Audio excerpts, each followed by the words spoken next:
Ang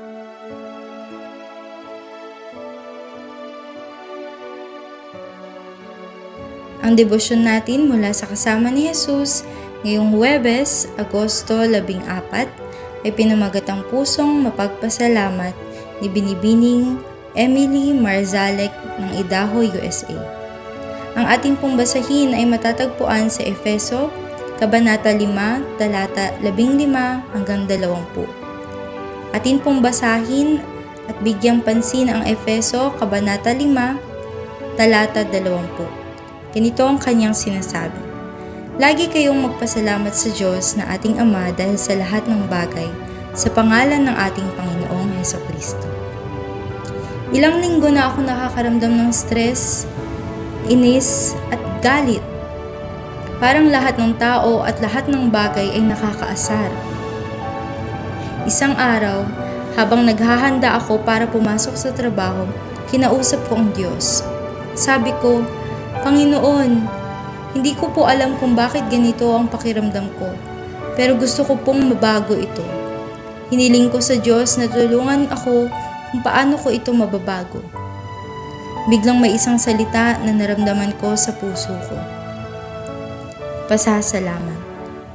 Ginugol ko ang natitirang oras ng umagang yun habang papunta sa trabaho sa pagpapasalamat sa Panginoon sa malalaki at maliliit na bagay.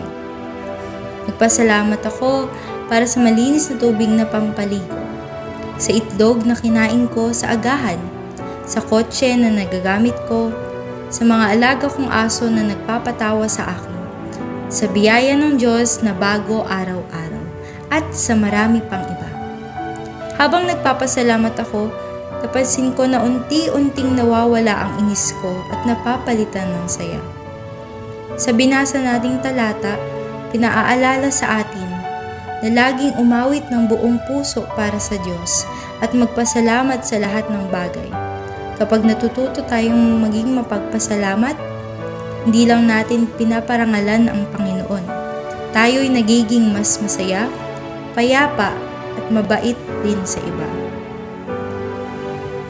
Ang ating pong ipapanalangin, ang pagpapasalamat sa mga bagong biyaya ng Diyos.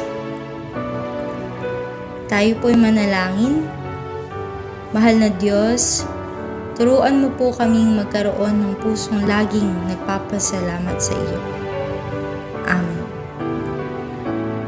Ang ating pong isipin ngayong araw ay pusong mapagpasalamat ay nagpaparangal sa Panginoon at nagbibigay sa atin ng saya at kapayapaan.